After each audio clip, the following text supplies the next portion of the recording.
Hi, guys. Welcome back to the show. I hope you're enjoying a great summer and enjoying the warm weather wherever it is you are in the country. Normally, this time of year, many of us, many Canadians, travel abroad, and many visitors come to Canada. But if you've been keeping up with the news, you will have noted what a disaster air travel has become.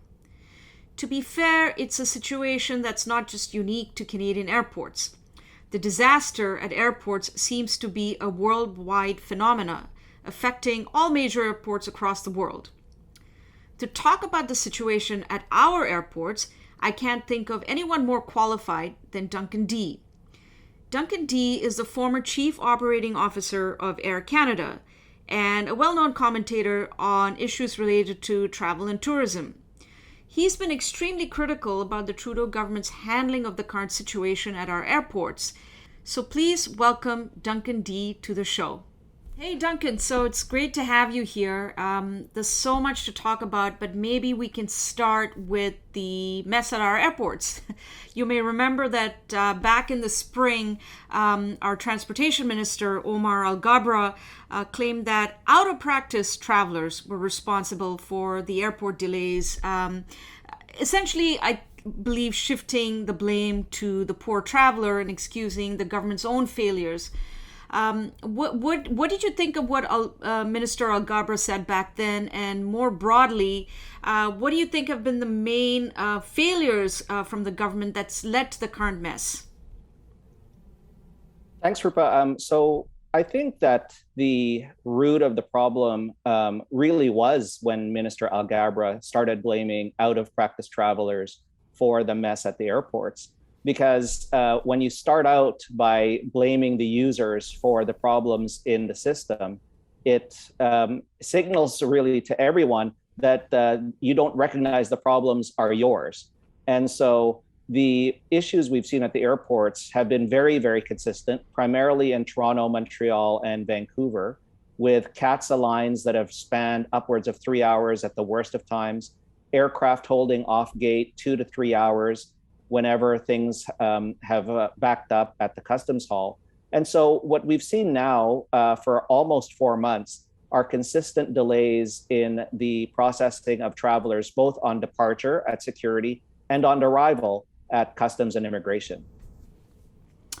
Yeah, he was definitely, I mean, it certainly came across that way to me that he was not looking at the situation at the airports and the way the government's been handling it and just shifting the blame to the travelers. I'd like to point to something that I was reading in the news recently. The Wall Street Journal recently reported that Toronto's Pearson has earned the dubious distinction of being the world's worst this summer. I believe with more than 50% of flights arriving late the last few weeks, making it even worse than Heathrow, Frankfurt, and all other major airports. But the government standard defense, again, going back to Minister Al-Gabra, whether it comes to the airport situation or to inflation, everyone is having the same problems. It's not just unique to us. Certainly, there's no question that major airports like Heathrow have had some well-publicized problems this summer. But do you think this is a fair comment by the government, or do you think it's just a cop-out for their own failure to fix the system? Look, I think it's an absolute cop-out. If you take a look at that list published by the Wall Street Journal, of the top 10 airports, there were 2 in North America. Number 1 was Pearson by a wide margin. And then number 10 was Orlando Airport at the very bottom, where they've experienced actually some weather issues in the last little while. And the only other non-European airport on that list was Sydney, Australia, which has had some issues that they've dealt with, particularly regarding labor shortages. So when you take a look at the situation, the best comparators to Pearson would, in normal times, be JFK in New York, O'Hare Airport in Chicago, Atlanta Airport, or maybe if you wanted, even LaGuardia Airport, which isn't an international airport but is still a major airport in the U.S. None of those airports are in the top 10 worst delayed airports in the world, but Pearson is. And so, the notion that Canada is just one of many doesn't really hold water, especially when Pearson stands head and shoulders above the second airport on that list, which would have been Heathrow Airport, where they've been facing significant issues. So, I think that it's a definite cop-out. I think what the government has done is basically tried to wash its hands of what's happened at the airports, but the airports and the travelers won't let them forget it. So what exactly makes Pearson one of the worst in the world right now to transit through or to arrive or leave or depart from? What are issues that are specific to Pearson that one doesn't experience, say, in Orlando or in Sydney, for that matter? Well, Rupa, I think that is an excellent question. And if you just take a look at the headlines, for example, a few days ago, USA Today had a story how travelers in Maui, Hawaii, were waiting an hour before clearing security at the airport, and somehow that was worthy of reporting. Well, at Pearson Airport, we've had days and days and weeks of travelers taking 3 hours or more to get through security first thing in the morning, and somehow, an hour at Maui is worthy of a newspaper headline. But the bottom line is I think that what makes Pearson different is the cumulative impact of the delays that we've seen at Pearson for almost 4 months now. These delays started, at least the first I observed personally, was on the 2nd of April. So almost 4 months ago, where we had a 3-hour delay on a Saturday morning in April when there really shouldn't have been delays at all. April is not a heavy travel month in Canada, as you know, Rupa, but we still saw a 3-hour long lineup at security on a Saturday morning in April. That has not changed since April at Pearson. We've had delays like that virtually every day, either at customs or at security. You've had aircraft holding off gate. You've had travelers waiting in huge lines. And so it's really not been any different. And when you have the cumulative impact of that cascading into the peak summer travel period like we're seeing now, where travel is booming in terms of the number of travelers taking to the skies, it's really just a product of what we've seen that has been taking place for such a long time. So, Duncan, is it just international travel that's been the most affected, or is it just also domestic travel? So, if I were to get on a plane here from Ottawa to Fredericton, New Brunswick, am I going to have these issues at security, and when I'm going to pick up my luggage, or is it just is it both domestic and international travel that have been severely affected? No, look, it's a great question, and the reason why the situation is affecting both international and domestic travelers is because there are no such thing as international only aircraft or domestic only aircraft at airlines in Canada. You've got aircraft that may have started their day in LaGuardia Airport, and then they went through Toronto before they got to Ottawa to then go from Ottawa to Fredericton. And so when you've got that situation where aircraft are moving around the system day in and day out, that's where the cumulative impact of this that we're seeing. So let's just say that the flight that you were taking illustratively from Ottawa to Fredericton, if that aircraft started in Montreal or Toronto before it got to Ottawa, it could have been delayed, which would have meant that your flight would have been delayed from Ottawa to Fredericton. And because that flight was delayed, then the Fredericton back to Ottawa flight would be delayed as well. And so, the ecosystem that's the air transportation sector in Canada is very much intertwined.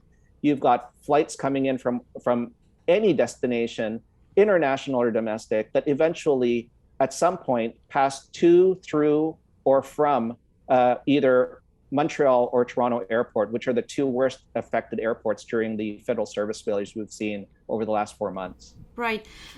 For sure, there's a cascading effect when it comes to these things, even during the best of times. And I can't even imagine what the situation right now is. But I wanted to ask you, it's been a month since the Trudeau government announced this task force, I believe, to fix the mess at the airports. and also I believe the passport offices. Do you have any sense of what's been going on with this task force? Do you think that the government is actually serious about fixing these problems, or do you think the task force is going to be just another eyewash? Well, look, the task force was announced on the 25th of June.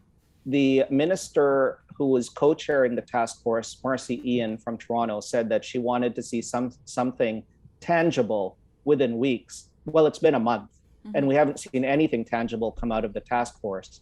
The only thing we've seen tangible at the passport office from the task force seems to be they've ordered new chairs to deal with the lineups, but they've not extended the opening hours of the passport offices. Right. Just going back to the to the delays at the airports, how much the mess at the airports, how much of that has to do with labor shortages? Certainly, that's something that we've been hearing from from other airports. Here at Pearson, I believe I've heard some officials saying that they just weren't prepared for for all of the travelers coming back. They had to lay off many people at the beginning of the pandemic, and they haven't rehired these people. So is that a fair do we accept that as a plausible situation? Well, it's interesting that they started blaming labor shortages a little bit late in the game. Okay. Very early on when the minister was blaming travelers, he said he had enough staff. He said he had 90% of his pre-pandemic workforce at security dealing with less than 70% of the pre-pandemic air traffic. So he had more staff dealing with fewer travelers than he did before the pandemic, and then he still got 3-hour lines. So that shifted after that initial comment to he's now short. He started by saying he was short 600 security screeners. Then it became 800 security screeners. Then it became 1,000. And then he settled in at 1,200 security screeners that he was missing. So it ballooned from 600 to 1,200 in about 6 weeks in terms of what he said he was missing. And Incredible. yeah. And so, either his workforce got that much more inefficient during the pandemic, which, the only conclusion you can come to is that, or really things are just so messed up that, he's needing more people to do the same amount of work or even less work than he did before the pandemic. Mm-hmm. And I wanted to switch gears a little bit and talk about Arrive Can, or Arrive Can't, as it's popularly known these days.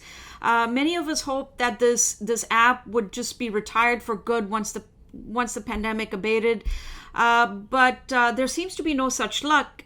The government seems to want to make it permanent, and I believe they're sneakily going to bundle this with customs declaration into the app. And of course, I'm sure you're aware of this, that the app has had some very notorious glitches, including sending vaccinated passengers into quarantine. As far as cross-border travel is concerned, you can bet your bottom dollar that Americans, for example, are not going to be interested in using this app for just a short visit. It just makes no sense.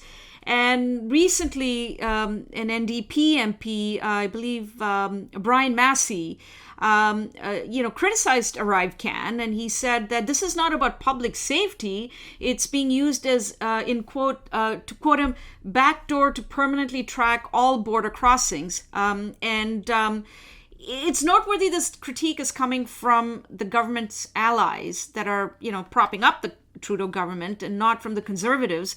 What do you think of what Massey has been saying about the app? And do you think that this will, given that the fact that it's coming from the NDP, you think that the Trudeau government may rethink it? Look, I think what Brian Massey said was stunning because, as you point out, these are the government's own allies that are keeping them in power. But the one thing that didn't surprise me was that Brian Massey represents a border community. He's from Windsor. Right. And border mayors have been the most consistent, loudest voices against Arrive Can since Arrive Can was created. The border mayors have seen the impact that Arrive Can has had on their communities very firsthand. And so they're the ones who are saying, let's stop this nonsense. in terms of what's happened at the airports, none other than the CBSA union, the union representing CBSA customs officers, have come out and said that 30 to 40% of travelers arriving at the airports don't have the app completed or don't have it completed correctly.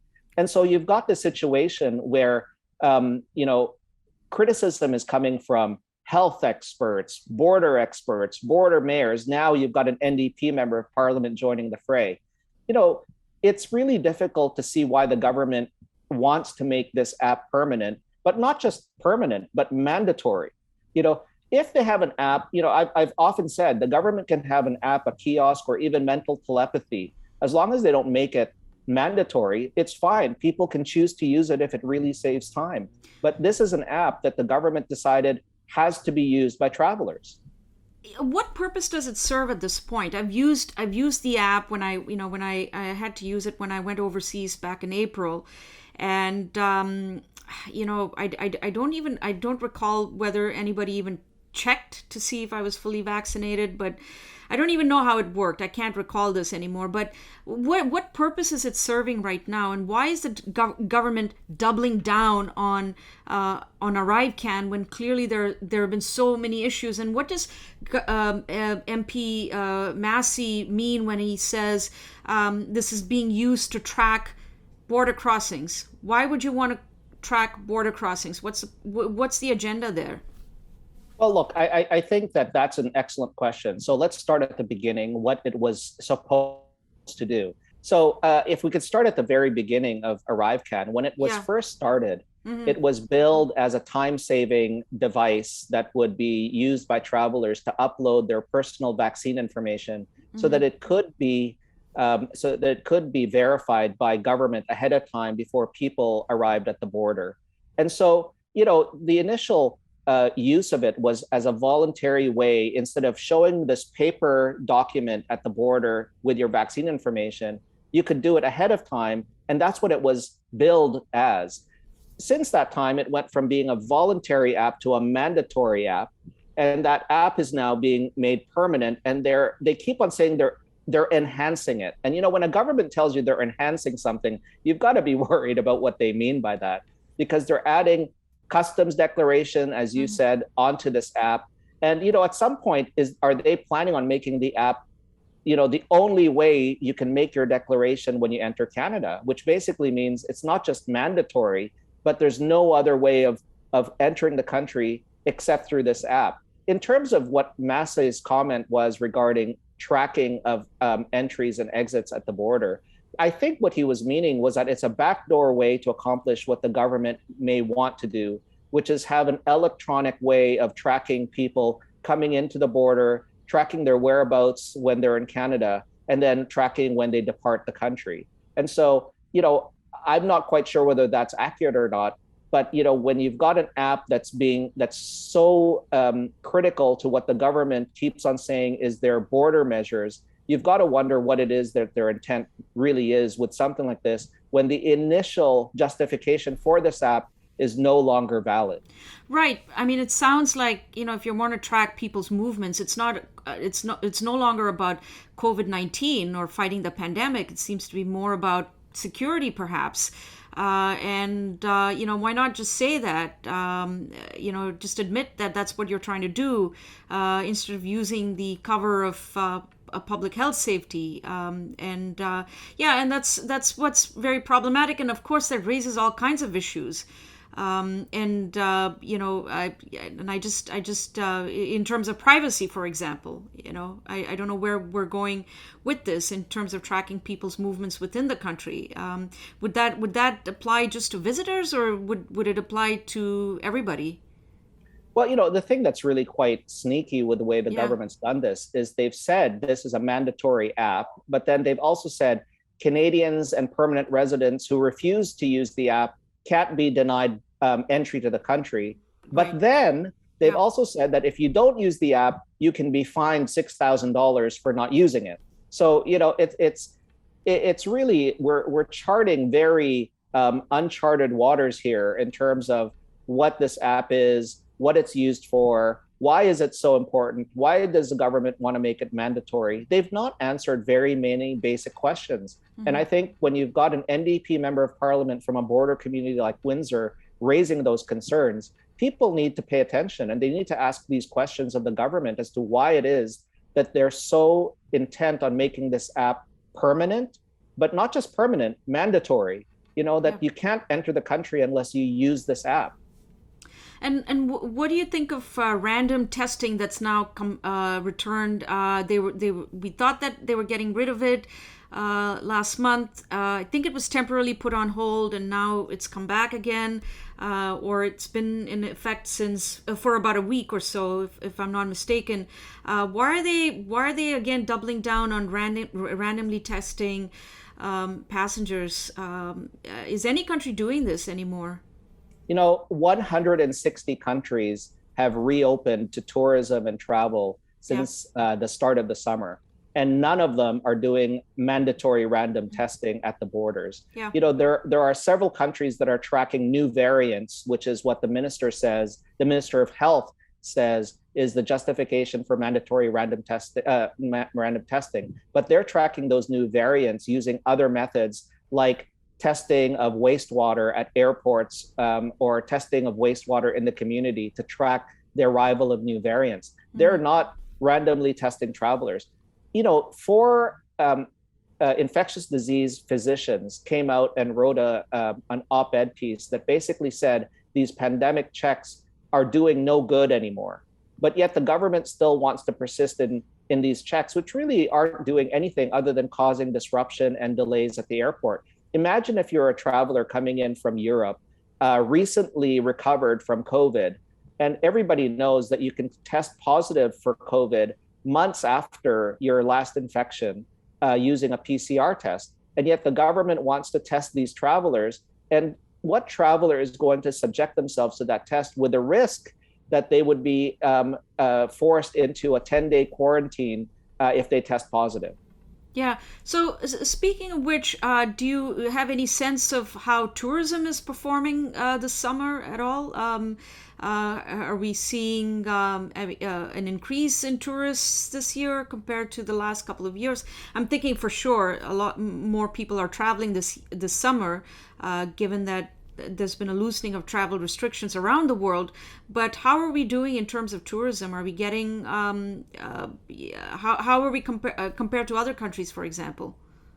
Well, all I can quote are some statistics that were used by a U.S. congressman representing the Buffalo area, where he said that traffic across the Canada-U.S. border in his area was down 50% from what it was pre-pandemic.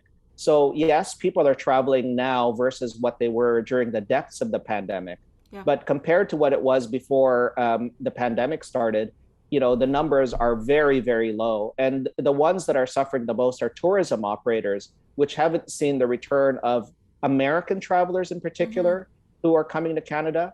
And, with these restrictions that are at the air border, it's getting more and more difficult to attract Europeans and other travelers to come to Canada to spend their money. Yeah.